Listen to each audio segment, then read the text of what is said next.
I had to contemplate how I'm going to start this video. Your favorite YouTubers are doing a lot of lying, and by that, I mean they're not telling you the whole story behind what's going on. I kind of have an issue with the whole Sonics argument, and it's kind of no different than, a couple years ago when it was converters. Before that, it was analog. Before that, it was like every couple years, it's always something. And a lot of YouTubers who tout the Sonics argument will try to make this argument so that you think that you need some specific piece of gear to be amazing, to make amazing music. And the truth of the matter is, there's a 15-year-old with a laptop kicking your and making platinum hits. I don't like the Sonics versus workflow argument. That's a stupid argument. And I'm sorry to say it. I know this is gonna start a lot of fights. And excuse my language, the New Yorker's coming out today. I don't care. It's gonna start fights. It is what it is. But here's the reality. You need to separate things. You need to figure out which bucket you're in, right? Are you a hobbyist? Because if you're a hobbyist, you're essentially an audiophile. An audiophile is a person who cares about the highest quality, pristine sound and yada, yada, yada, yada. That's totally fine. I have no issues with that. I think that we need that because I equate the audiophile to NASA. Without NASA, we wouldn't have Tupperware. Think about that. Without NASA, you wouldn't have the plastic containers that house your food because that technology started there. Without audiophiles pushing the limits of the sonic landscape of the music in general, the technology in general, you don't get these higher quality things. Outside of them and, production companies, mainly film, looking for higher quality for surround systems and all these different things, you don't get that. So it doesn't trickle down to you, right? So we need the audiophiles. The problem is when you start thinking that as an audiophile, as an audio enthusiast, as a hobbyist, that you're also a professional. And you can be both. I'm not saying you can't be both. Or even, being a collector and also being a professional. You can totally be both, but you have to be honest with yourself. So that's the first bucket.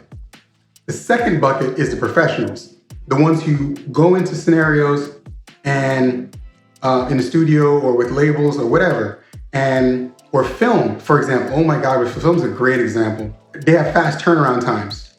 They don't have time for you to be all meticulous and worry about, these little details. They need workflow. Okay? So you're with me so far, right? Okay. I produce for artists and I also produce for sync licensing and for TV and film, the whole thing.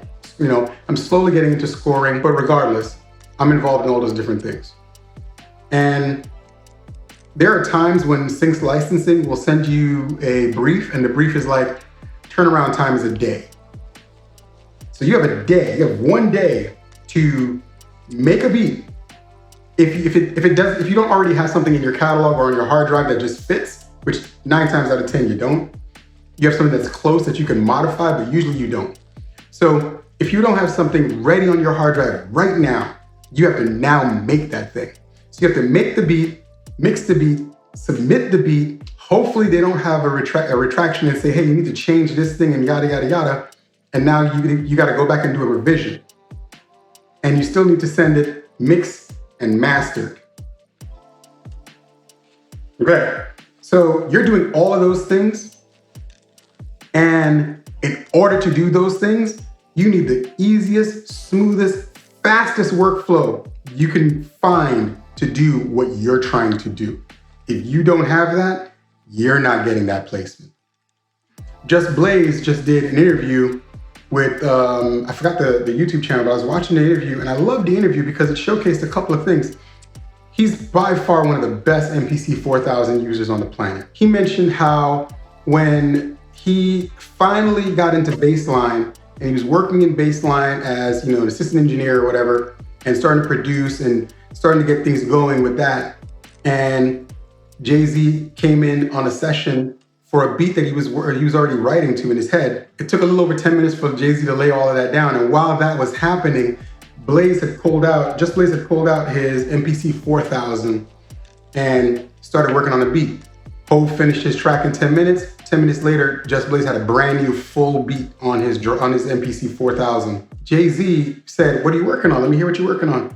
And he listened to it and he was like, "When did you make this? That's fire." He's like, "Oh, I just made it just now." He's like, "Just now?" He's like, "Yeah, while you were in the booth recording your vocals, I did this." He's like, "I was in there like 10 minutes." He's like, "Yeah, I made this in 10 minutes."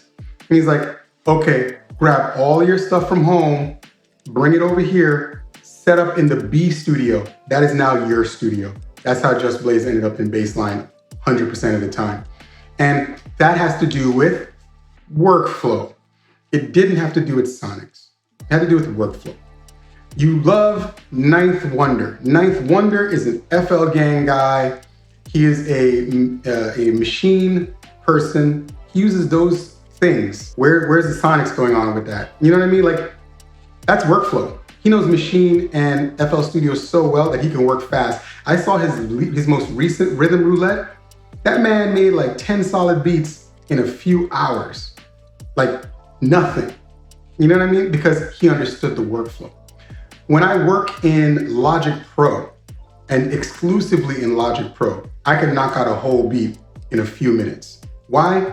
Because I understand the workflow. I have templates. I have things to allow myself to work smoothly, efficiently, and effectively. So attacking workflow for the sake of sonics is a terrible argument because you need both.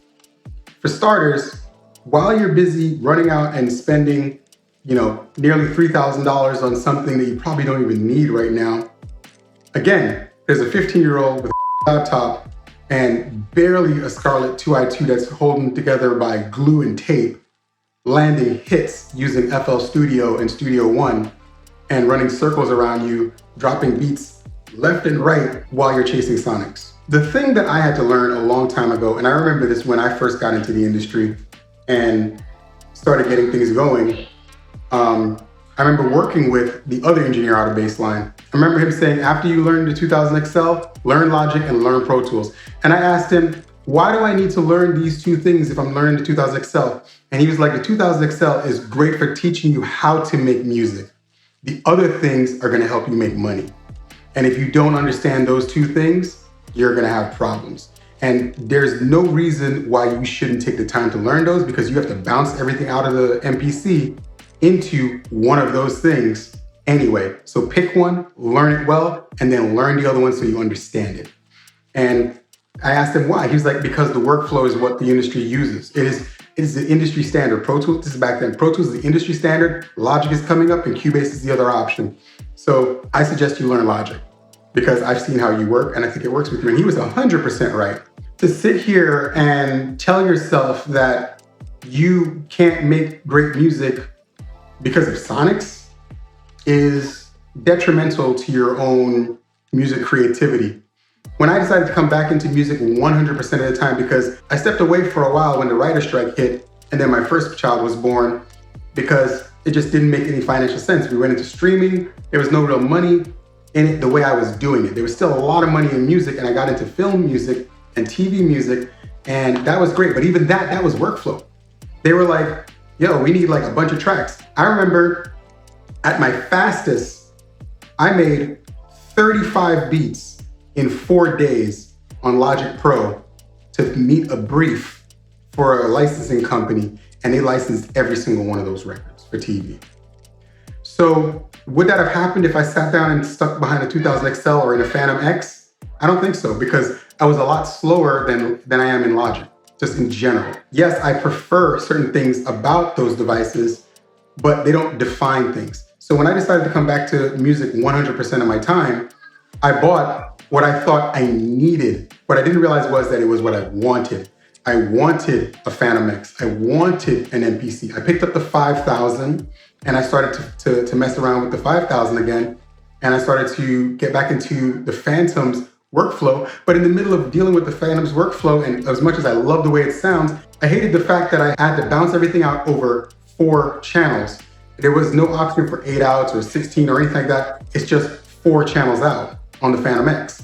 And that becomes a little problematic because now you're dealing with MIDI sync issues, et cetera, et cetera, et cetera. And the technology is so far ahead today that we really don't have to do that. And that's when I learned about expansions. And once I got into expansions, I pretty much started realizing how much I did not need a keyboard. So I started researching who has the best version of the Phantom X. And once I figured out who that was and I picked it up, I realized I did not need the Phantom X anymore. I sold the Phantom to get the MPC One Plus. And the MPC One Plus not only allows me to be creative, but it also allows me to be fast with my production. Yes, I still have the 1000. I just picked up the 2000 XL again because that's Genesis. That's where I started. And I have the 5000 still. And I use Logic and I have MPC3 on the desktop. I am covered on ways to create music. I have the fun, the work that I started with from the beginning, the thing that I'm experimenting with, and then the One Plus behind me that's, the workhorse, because when I need to get something done quick, I can get it done quick in the One Plus. Or I just pull up Logic on the computer and get the work done. Because at the end of the day, there is no music supervisor, no executive, there is no one who's gonna sit here and stop your music production because of the sonics. None of them. What they want is results. And results require workflow. And the other problem I have with a lot of what's going on in the music space on YouTube is there's a lot of people who are syncing up mastered records, songs that are mastered to machines and playing them back and trying to convince you that what you're hearing came directly out of the machine. Or they're playing you back stuff that they're running through their entire recording studio, whether it's a full-on studio or a whole bunch of gear or whatever it is, and trying to sell it to you as this is what the machine sounds like. I've done several beat videos. And the thing you'll notice with the beat videos that I play you is you watch me make the beat, right?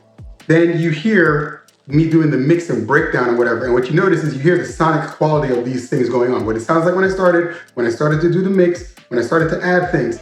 And then you hear the final mix, which is basically either a full mastered version or a fully mixed version with ozone on it, just so you can hear what it sounds like finalized. And I mix that into the actual video so you can hear the capture of it. Because of the way I film, you get to see both sides. But the benefit of that is for you to see the reality of things. So you can hear what it sounds like in the process, and then you hear what it sounds like at the end. There's no point where you think that from start to finish, this is what it sounds like it sounds perfect from start to finish. That's not possible. That never happens, okay? You have people who have templates, and this is why DAWs are great. This is why workflow is great.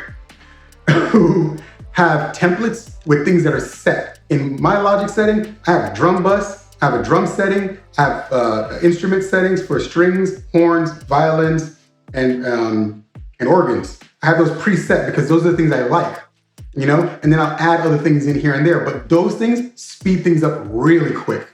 That way, I don't have to think about those things. I just know it's just gonna be what I like, and we're done. On to the next thing, So take that with a grain of salt when you see these videos from a lot of us in this space, even from me. Question me. I encourage you guys to question me. You guys know this about my channel. Feel free to write me. Feel free to ask questions because it's important. I'm not an arrogant person. I'm not an a-hole. At the end of the day, I'm just a person who just wants people to tell the truth. And it's really frustrating listening to so many of my contemporaries essentially trying to sell you on these ideas that are not 100% accurate. You know what I mean?